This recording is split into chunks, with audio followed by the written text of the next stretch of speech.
Yes, now it is ready. You can start. Okay, sir. Good morning to one and all present here. The topic of today's lecture is Transformation Through Pure Heart, spearheaded by Brother Pradeep Gohil ji, the president of the Indian section of Theosophical Society since January 2017. Most of you must already be aware of Brother Pradeep ji, but for those who are not, Pradeep ji has done his master's in chemical engineering and has an MBA from the US. He has worked as the senior vice president for Excel Industries and is an independent director of 7 companies. He has acted as a consultant at the UNICEF and has built and managed a nursing school and a hostel at Bhavnagar, Gujarat. He has also conducted goal setting training in 24 companies and for a group of IS officers for the Gujarat government. He has been the member of Theosophical Society since 1982 and has been on the Indian Section Council since 2011.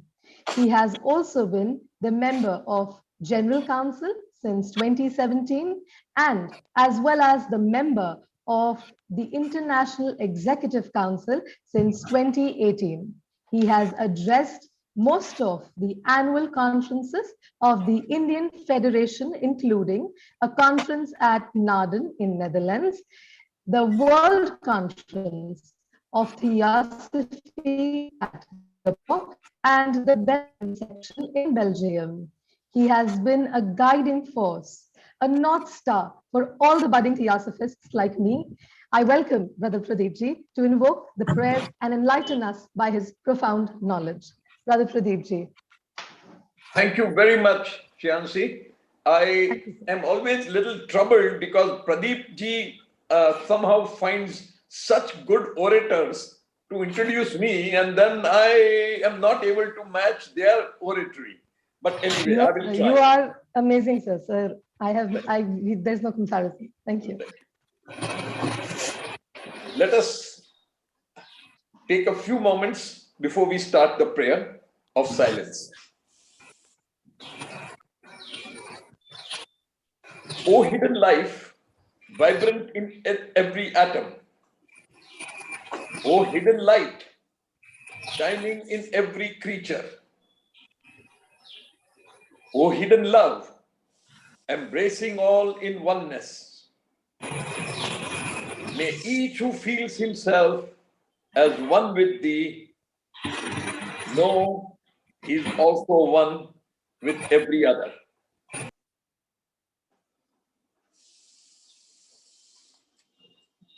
Okay, I believe I have to now start my address. It's a 40-minute address, and at the end, I will let you decide what you would like to do, whether anyone would like to make some comments on it or whatever.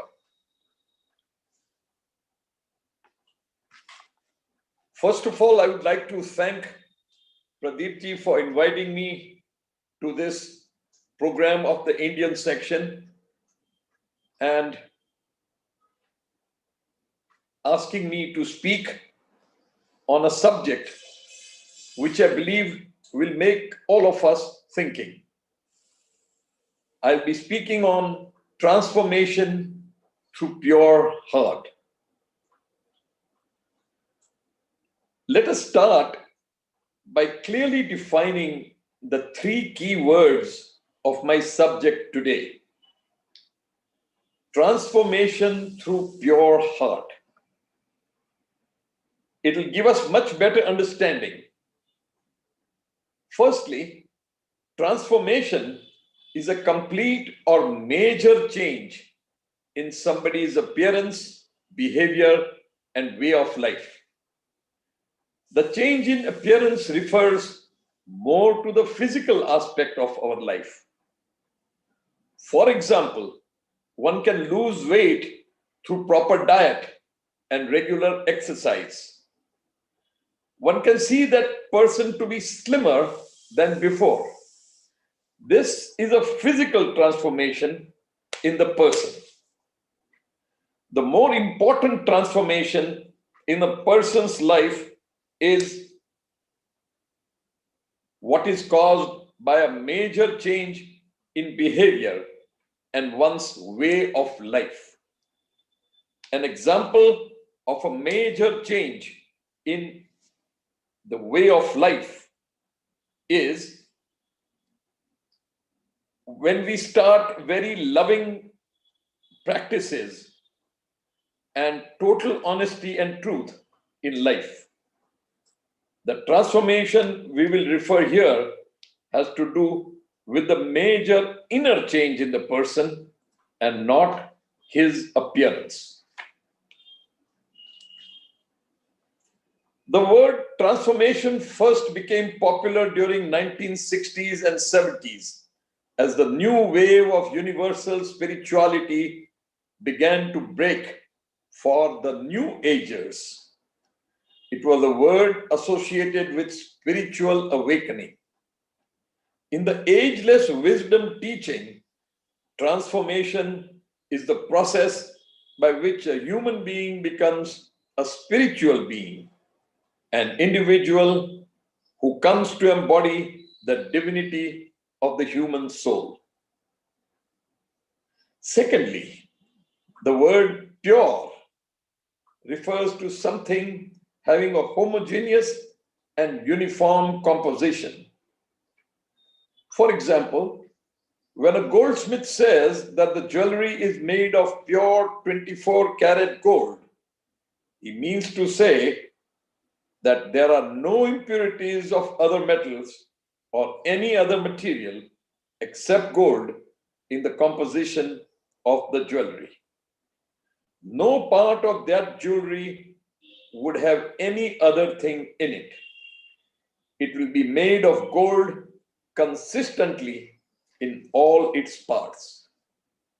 We can say that its composition is uniform.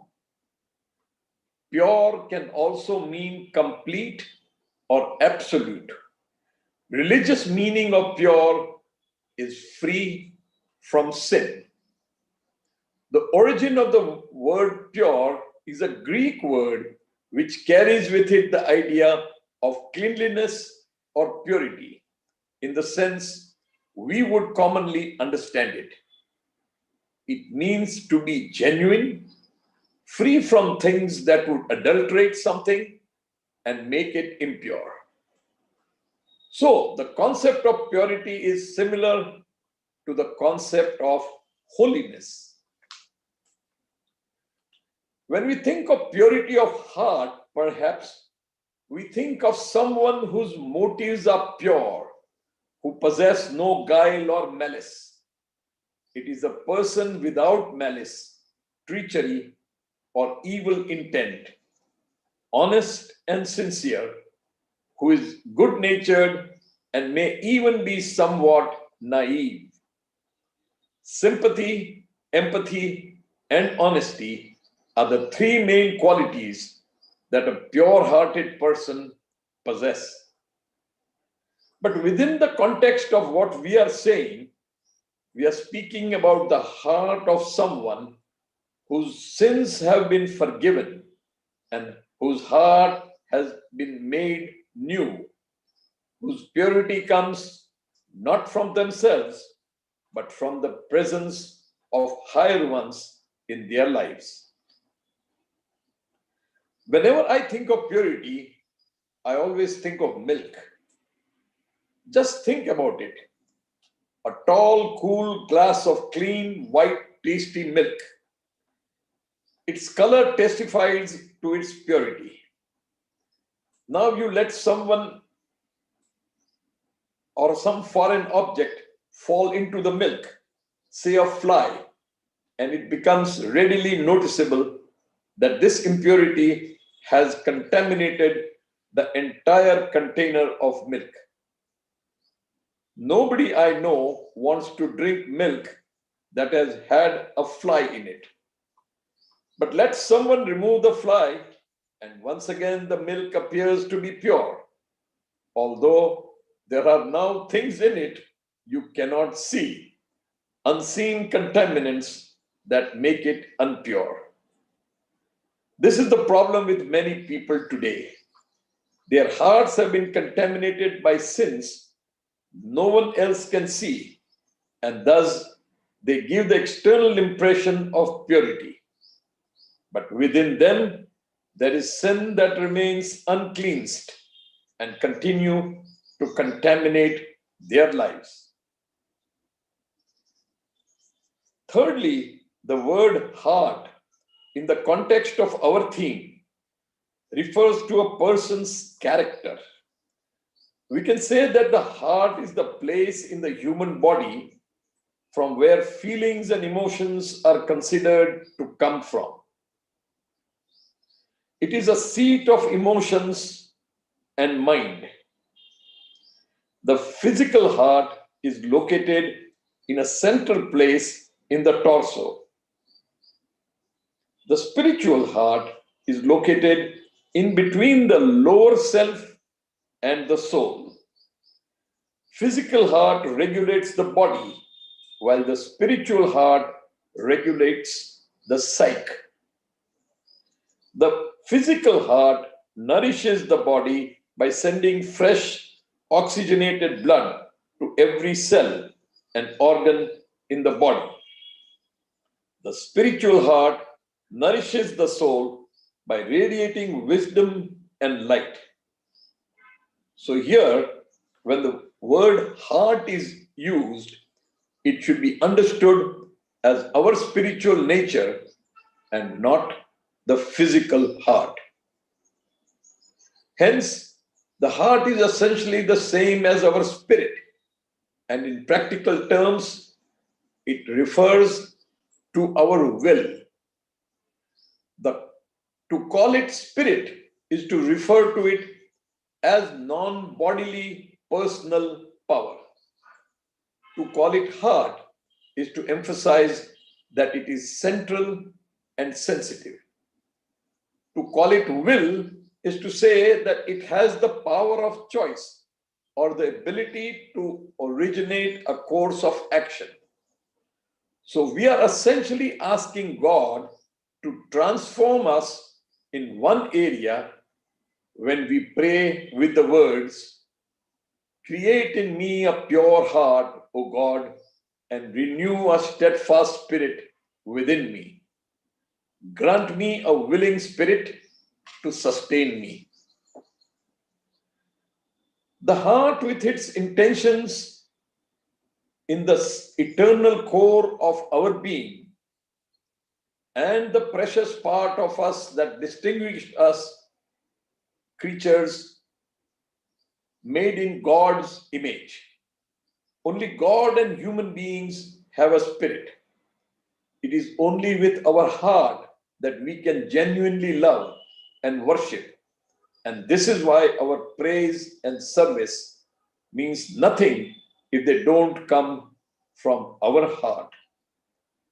An important clarification is that the heart is not only our feelings, but our power to choose a course of action. Spirit is an unbodily personal power, the power we have in life to choose, take initiative, and express and progress through evolution. It is in the heart, say the spirit or will, that real change must begin. The conscience tries to send its word and spirit to us, and we must respond by putting our faith, trust, and confidence, leaning in the whole weight for our being in it. As we connect with it, we come alive with its abundant and eternal kind of life. Our hearts can be good or bad. The proud heart is hard and unreceptive to the conscience because it has not trusted it. The healthy heart is soft soil that is as receptive to the conscience as the good soil is to the seed. Listening, trusting, and responding to its initiative by sprouting with loving obedience. The spirit that trusts its conscience and is brought to life through faith in it is well directed in spiritual fervor, rejoicing to overflow with love for all others, including strangers and enemies. So we take the two words, pure heart, together. It would mean a place from where feelings without malice, treachery, or evil intent come from. These feelings are honest, sincere, and guileless. If we are pure at heart, we would not wish one person well while not wishing well to another. We should see there is no difference between one person or another. Then our pure thoughts can be evenly spread between all people. Sunshine can reflect on clean water, but not on dirty water. God's light will be reflected by those persons with a pure heart. And it is prayers that keep the heart pure. Let us now see what is really a pure heart. A person with a pure heart feels no negatives. He has no negative feelings or ill feelings for another. He is never selfish. He would have no impure thoughts. He would have the highest love for all beings and feel the best feelings within. Only good qualities live in a person with a pure heart. Mother Teresa once said, "Keep your heart pure." A pure heart is necessary to see God in each other. If you see God in each other, there is love for each other. And when there is love for each other, there is peace. When a person has a pure heart and clear intention, he can be a source of inner light, inspiration, creativity, and compassion that we see in the saints of the world. We have discussed a lot about the pure heart. If you long for a pure heart, here is how to get it. Let us discuss the different ways for us to attain a pure heart. First, one should read the words of the masters as often as one can. Their words are pure, not only from the matter of it, but the effect, because it makes us pure. Their words are the truth, and if we constantly let them enter our minds, we will get purified in our heart. By looking into the pure crystal, we are changed into the image of it. Secondly, after reading all the different words that the masters have written, one must read the top theosophical leaders like Madame Blavatsky, Annie Besant, Bishop Leadbeater, Brother N. Sriram, and Dr. Radha Bernia. Thirdly, develop your full faith. This should be developed in what you have seen in the first two steps. A touch of faith always heals. We do not willingly injure those friends who we believe love us. Nothing can happen in a greater force and efficacy upon the process of purifying the heart than faith. It will remove mountains, the mountains of pride, lust, envy, etc. Fourthly, practice regular meditation. We all know the beneficial effect of meditation. Let us all observe the rules and meditate as much as possible during a fixed time of the day. Just sitting cross-legged and chanting some words will not be much of a help as genuine meditation. Fifth, avoid association with the wicked. One vain mind makes another. One hard heart makes another. The stone in the body is not infectious, but the stone in the heart is. One profane spirit poisons another. Beware of association with the wicked. Here some may argue that the masters do converse with the wicked also. However, one must remember that they cannot be polluted with their sin. Their divine nature is sufficient antidote to preserve them from infection. They cannot be defiled with the sin of the wicked, in the same way that the sun cannot be defiled by shining on a dunghill. But the case is altered with us. We have a stock of corruption within, and the least concept and contact with the corrupt will increase their stock. Therefore, it is dangerous to mingle ourselves among the wicked.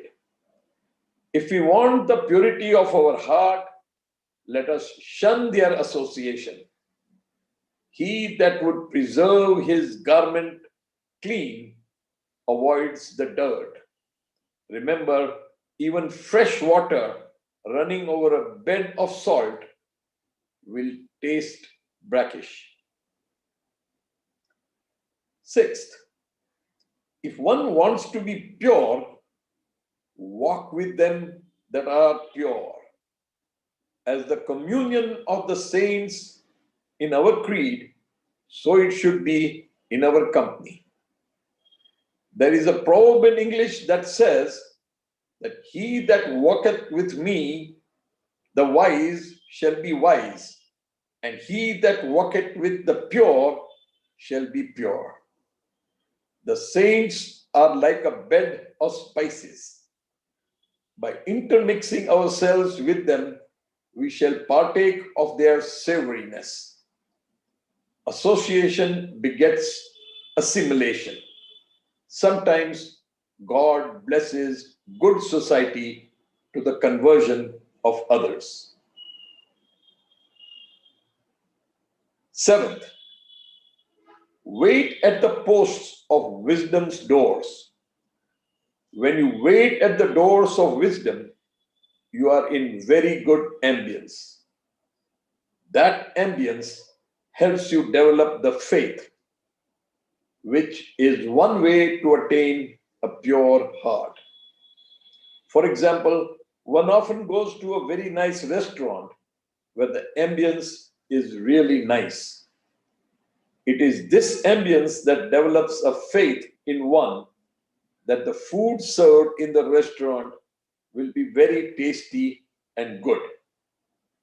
Whether the food may or may not be good, it is the faith that is developed that makes you satisfied after the meal. Wisdom is such an ambience which will help a person achieve a pure heart. Eighth, pray for the purity of the heart. Prayer helps a person to concentrate on the goal that is to be achieved.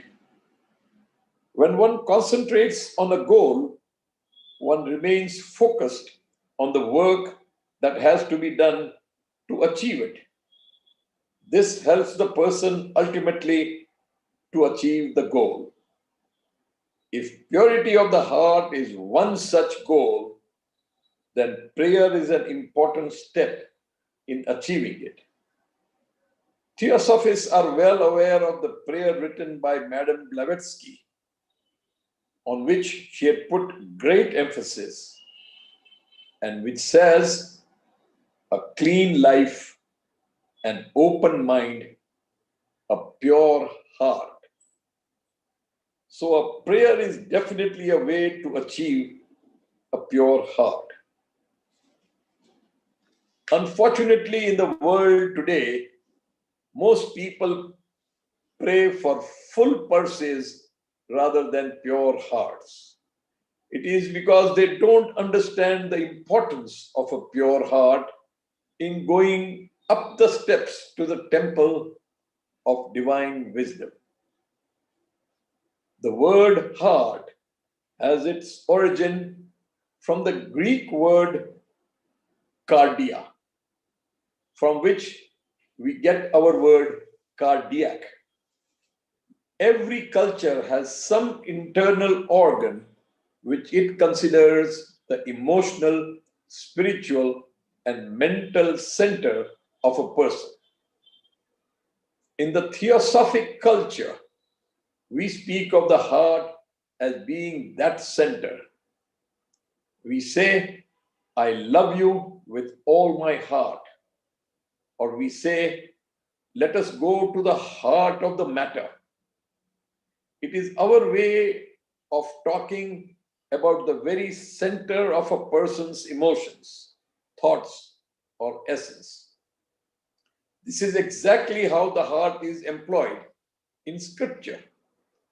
It means the center of who we really are, the epicenter of our being. However, in the old religious epics, the word for heart is often interchangeable with the word for mind, thus giving insight into this idea of it being the center of our emotions, thoughts, and spirit. If this center is pure in the same manner in which we have defined purity, then it will certainly lead to a transformation of our being. A pure heart is meant to teach us true spiritual human character. It is meant for self-transformation.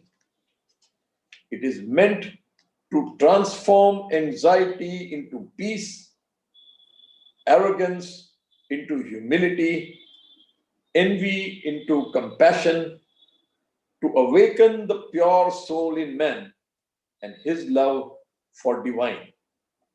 That is why it is said that one should live with a pure heart, love with a clean motive, give with an open hand, and sleep with a clear conscience.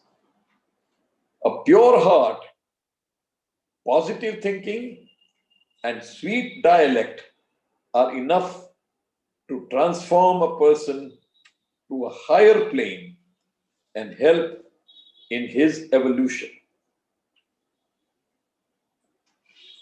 It is the pure heart from which a feeling of love arises, wherein there is no distinction, no demarcation. The purity of heart leads a person towards evolution. When we reach an elevation, small differences in the objects down below disappear. Like when we are flying in an aircraft, hills and valleys appear to be at the same level. Similarly, when we reach pinnacle of spiritual glory, all differences and distinctions of terrestrial world disappear.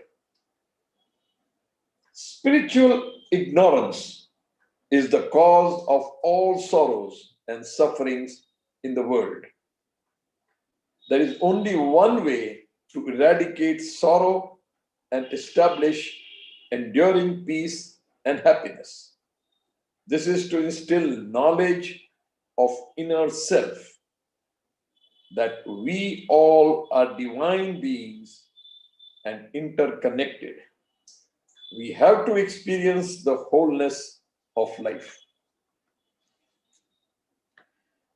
Spiritual practices can take us to that state of elevation, as it helps us to develop a purer mind and subtler intellect. One gets nearer and nearer to his inner core and attains realization of universal brotherhood.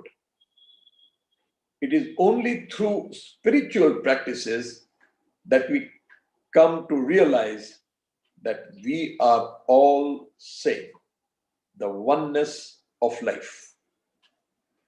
We are all rowing the same boat, and there is only superficial and unimportant differences amongst us. No big major difference that really matter. Then only we can reach out to people with love and compassion.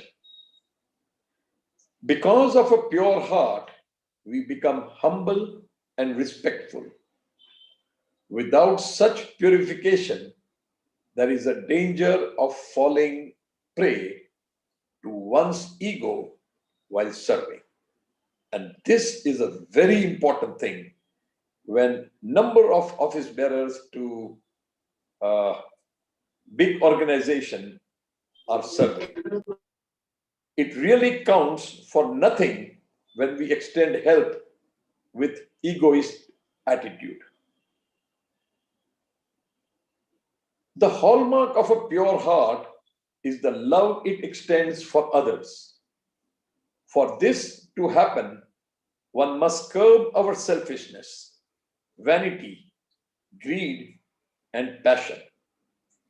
So long as we have these, we have love only for ourselves. To curb the negative temperament, one needs to cultivate the virtues like large-heartedness, humbleness, kindness, and kind composure of heart within on a continuous basis. This is nothing but self-discipline. To live rightly is itself an art. To give love to others and thus enrich life around us by our own right, living is the subtlest of all known arts in the world. We must approach this art with all seriousness, not as a hobby, but as our life's sole mission. Nothing helps us in the art of loving as practice itself. Love breeds upon love itself. Narad Bhakti Sutra clearly demonstrates that to love is the only means for cultivating love. Let us try our best to help others, if by nothing else, at least by our living and encouraging words and concern for the unhappy ones, and being sincerely sympathetic to others' sorrows. Such a giver of love who has in him the necessary love is a true human being. Only a pure heart can give such love, and so a pure heart transforms oneself into a true human. Have you ever stopped and wondered why people are so busy, running all over the world to get things accomplished? But right under their own nose, something is terribly wrong in their own personal life?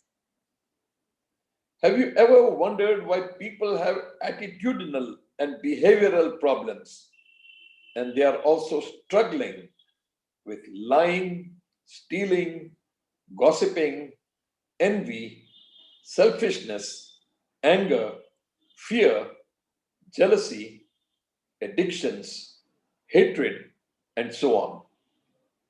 Have you ever wondered why some men rape children and women, or why some women poison their husbands just to accumulate and be in control of all the money and properties? Have you ever wondered why family members fight and hurt each other for material things, and that here today but can vanish in a twinkle of an eye in a flood, hurricane, fire, tsunami, earthquake, or they eventually die and leave it all? And have you ever wondered why human beings make guns and all the nuclear weapons of mass destruction just to declare and wage war against other human beings? Well, brothers and sisters,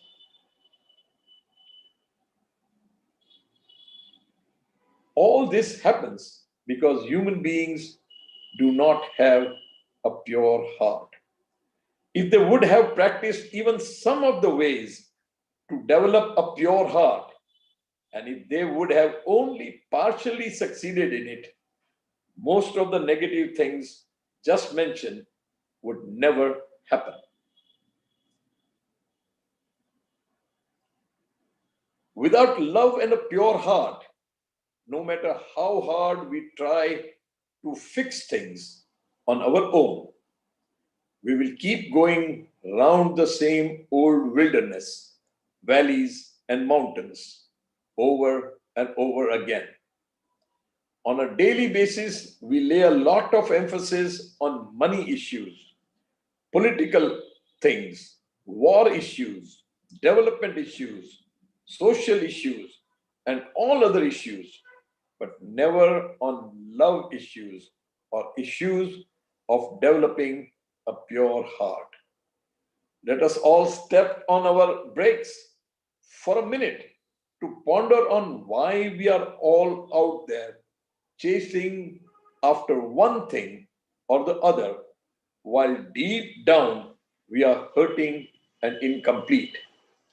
Let us look within a pure heart and deal with the personal issues we are struggling with so that our lives will get back on the right track without all the pretense, the stress, the frustrations, and depressions we face at the end of every day.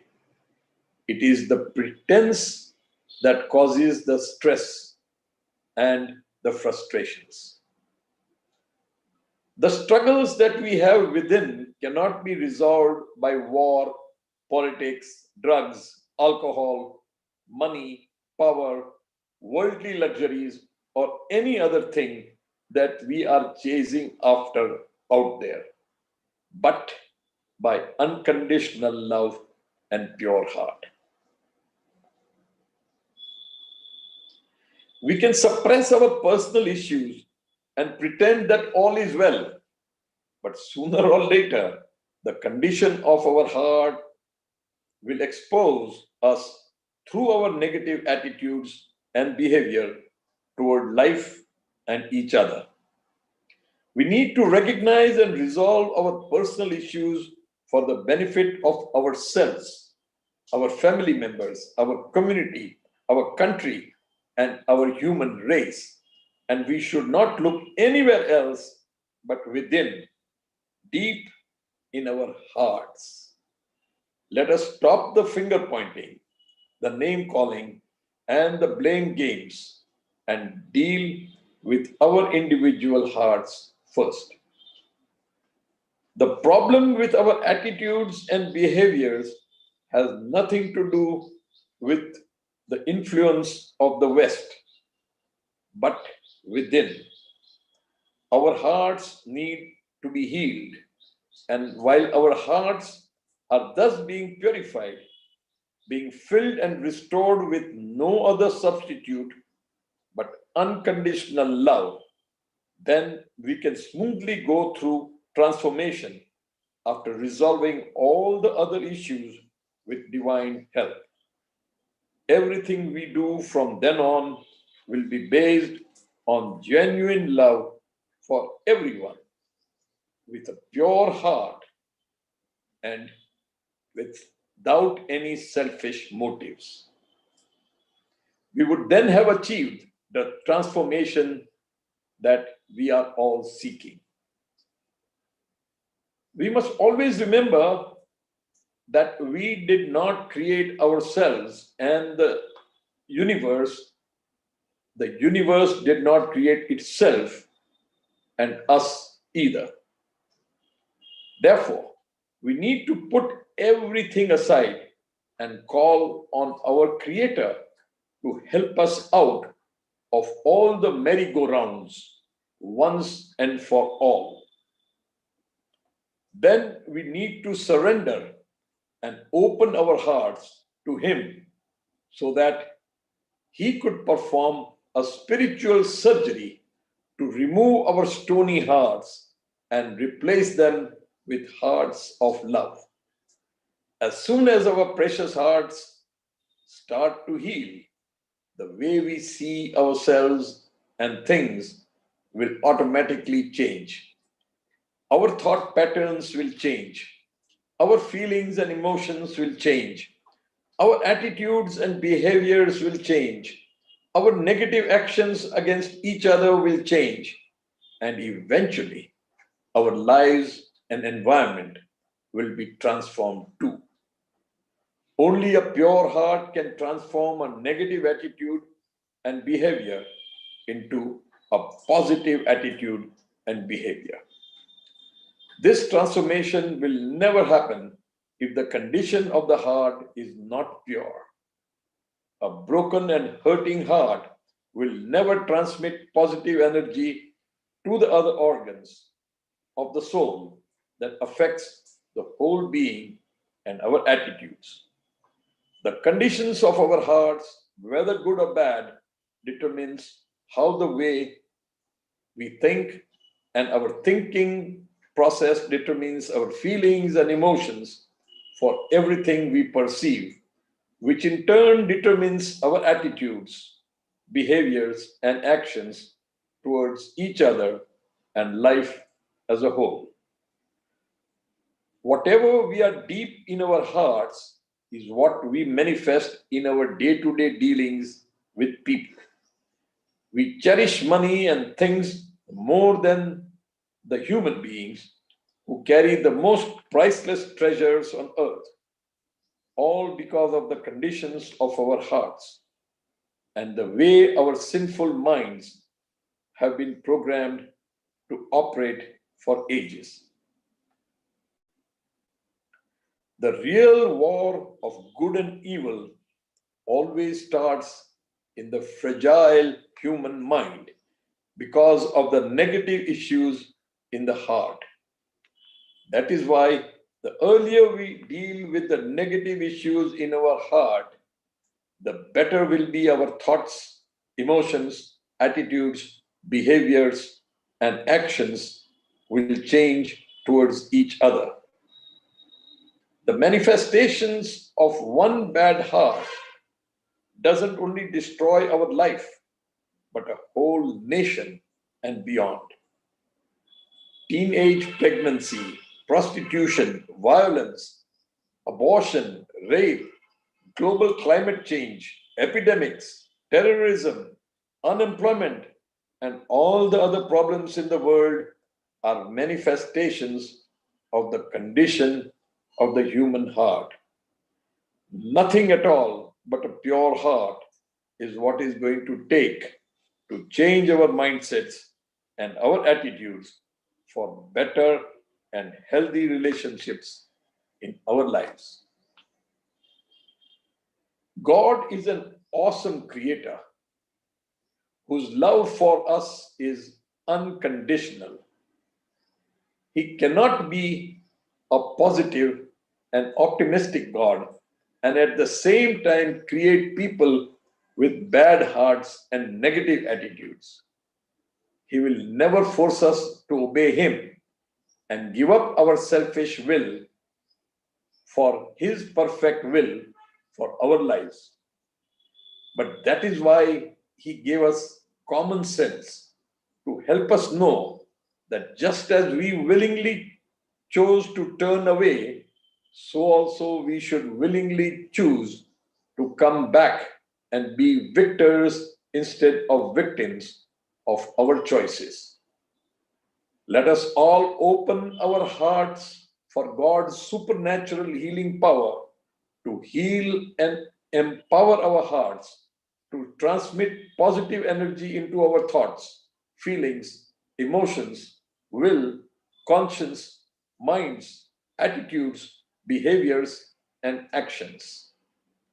Let us start putting extra emphasis on love for our Creator and one another more than anything else. And let us not just talk about it, but show it, because love has always been the foundation in creating a pure heart, and a pure heart will help us in our transformation. Thank you very much.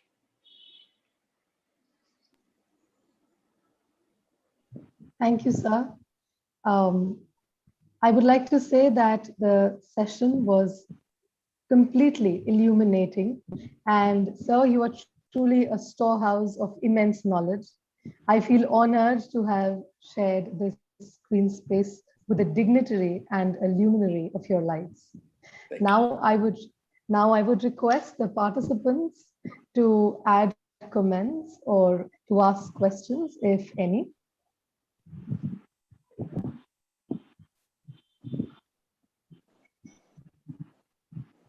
My comment, Gohil ji.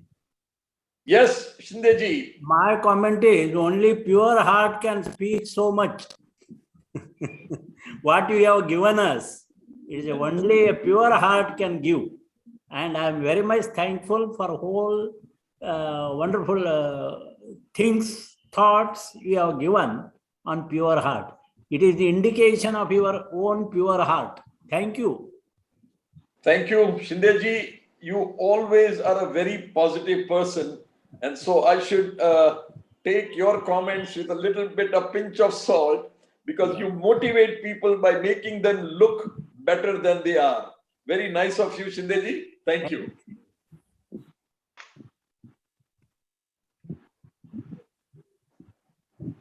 I would request the participants to ask questions, if any. Okay.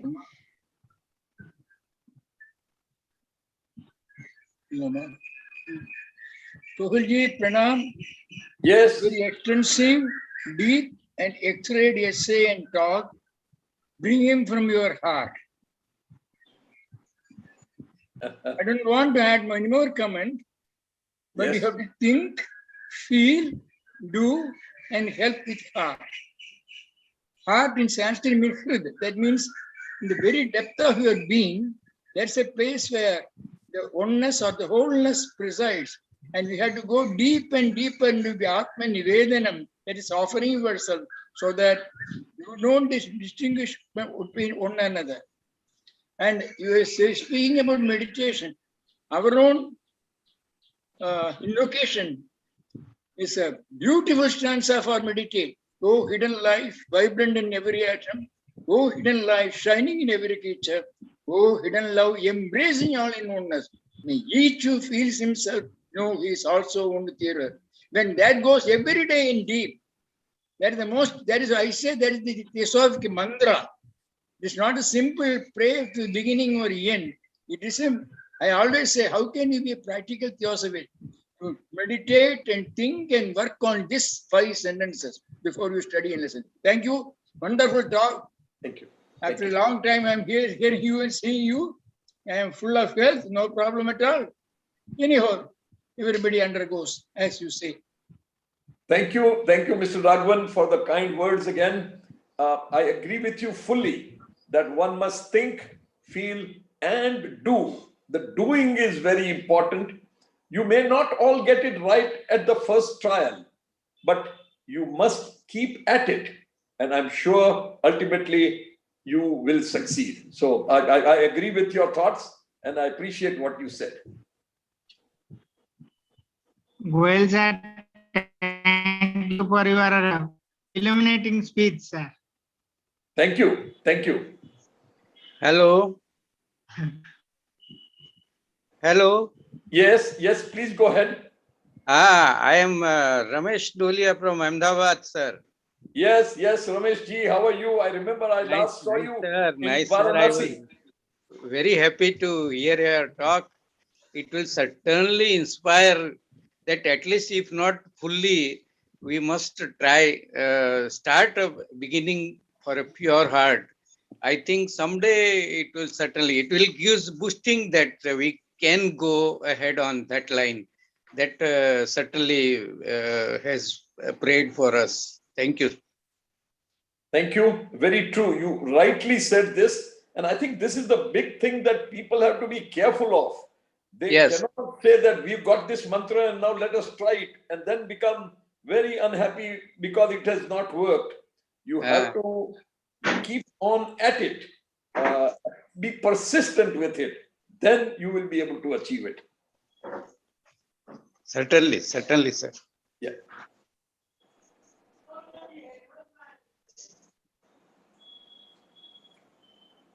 Any more questions or comments from the Namaste, participants? Gohil Saab. This is Shiva Prasad. Namaste. Yes, Sir. Mr. Shiv Prasad, how are you? Fine. There is no communication between us because of this Corona, COVID. But I know. Anyway, But it is I'm going to our headquarters in the end of September. Probably in the first week of October, I'll be there. Oh, very nice, sir. So I will also try to come there. Sure. So that we have to enhance the pace of TOS. Yes, sir. Yeah. But this is an excellent talk, sir. How to develop the pure heart. I was only aware of only the pure, just heart, physical heart. But you have enlightened with in a spiritual way, light on spiritual light. Very excellent. Thank you. Namaskar, sir. SVR Mishra from Gorakhpur. Yes, Mishra ji, how are you? Very nice. So it was a very excellent and educative talk. We are very happy to see you today after long. I think so. Congratulations to you, sir, for your wonderful talk. Thank you, sir. Thank you. And it is all thanks to Pradeep ji who is organizing this, who is taking so much of efforts. These things are not easy. I mean, and he keeps on doing it meticulously. So I think the credit goes to him, really. Right. Thank you, sir. He is organizing very nicely, and every day there is a talk, 1 or 2 day alternate. So, yes, true.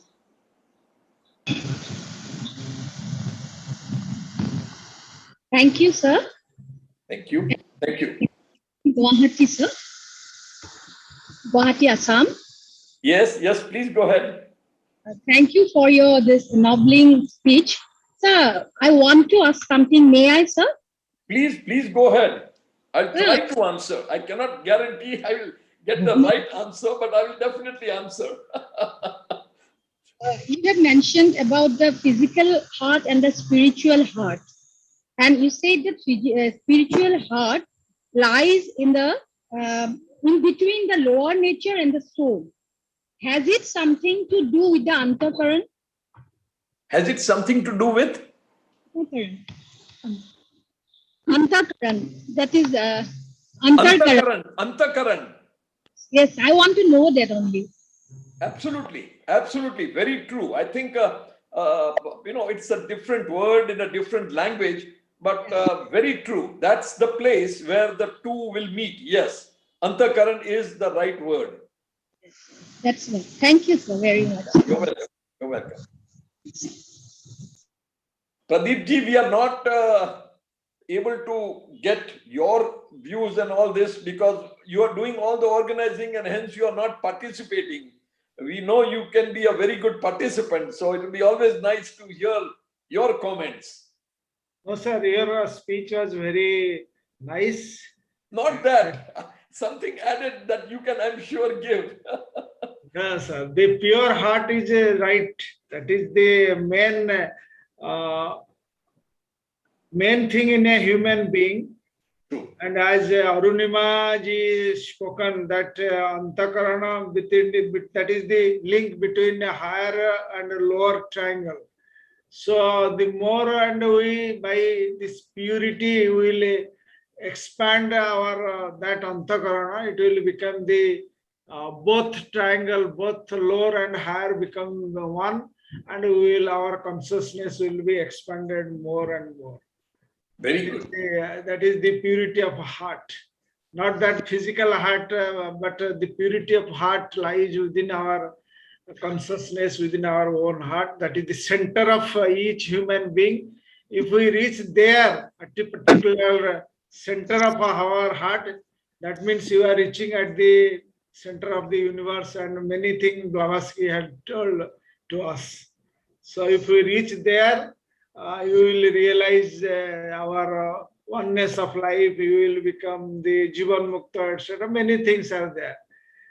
And instead of searching the God outside, we can search our own heart, where the ultimate reality or God or whatever name we can give, it is within our heart.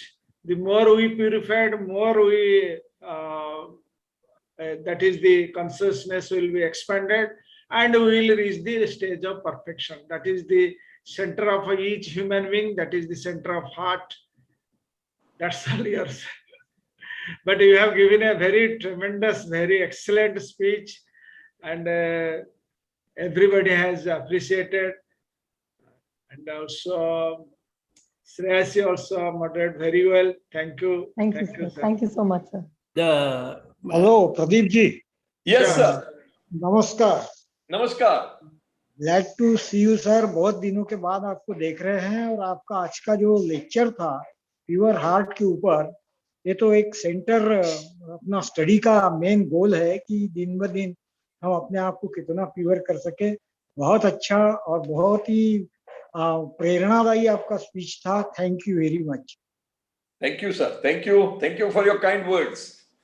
Thanks. I would now invite Sister Mitalini. The basic question remains for the human being unanswered. The basic question remains for the human being unanswered. Let us be with that question, that why is that the heart knows what it wants, but the mind does not? Why is that the heart knows what it wants, but the mind does not? Let us be with this question, because Gohil ji has given a lot of material. We can ponder over this and think of this. Heart, what heart feels is different from what the mind thinks. So this is a basic question. Everybody should ponder over it. That is what this talk has given us, a clue to be with this question. Shindeji, very well put, very well put. And I think, when I went through this talk myself, I probably learned about that. And one of the things that came to my mind was, maybe it is because the heart is closer to the inner self than the mind is. The mind is more, it is closer to our physical self. And that is why it is therefore we are asked to meditate in the heart cavity. Exactly. Very true. Very true. That is what I suggested. We can be with this question in our heart. No, see, it is so nice because it will guide people that look, in meditation, try to put your mind aside Just forget about the mind, just meditate from the heart. That's the difficult thing to do. It's not easy, I know that. And therefore, one of the master has said, now you stop thinking from the heart, from the mind, and Right. begin to think with the heart and let the mind feel. See, exactly reverse. One of the master has said, let Very the nice. mind feel and let the heart begin to think. So this synchronization of heart and mind is very essential. True, very true, very true.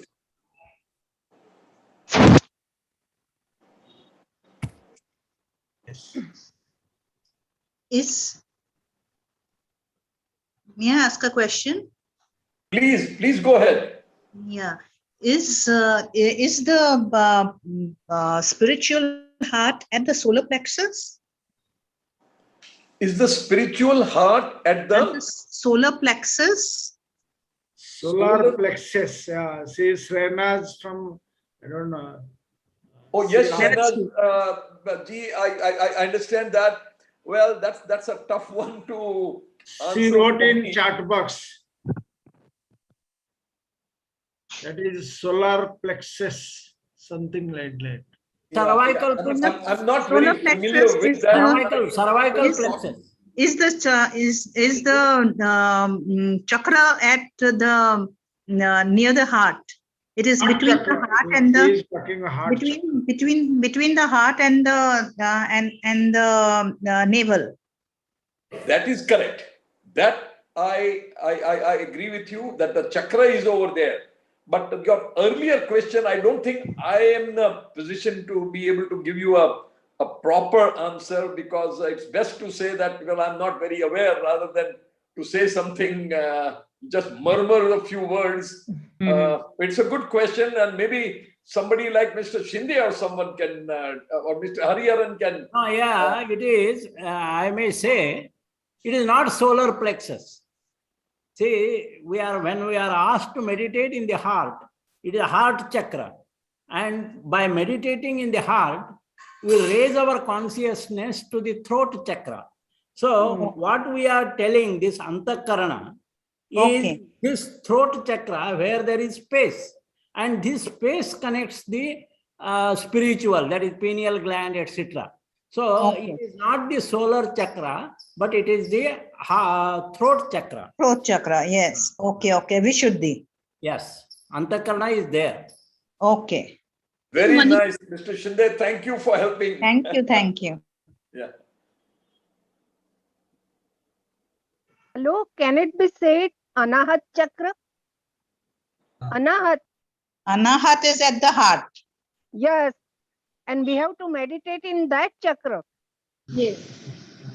That is correct. That is correct. We have to always meditate at the Anahat chakra. Right. Thank you for your. Anahat chakra is connected with the air, that is prana. And upper that, throat chakra is connected with the space, ether. And it is ether, it is this ether which takes us deeper. We have to go deeper. Which takes us higher. Yeah. Okay, Shreyas, we will close the session. Okay, thank you so much. Thank you. I would now invite Sister Mithalini for closing prayer. Sister Mithalini. Gohil sir, namaste. Namaste. Very inspiring speech, sir. Very inspiring. Thank you.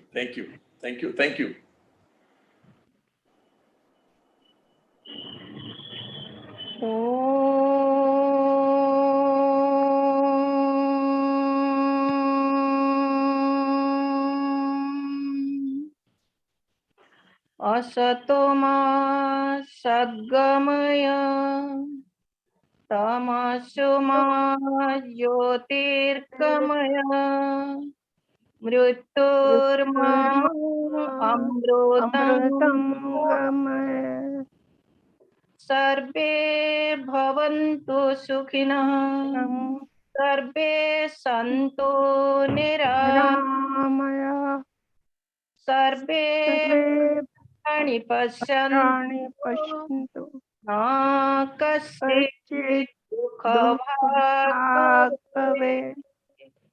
Om Shanti Shanti Shanti.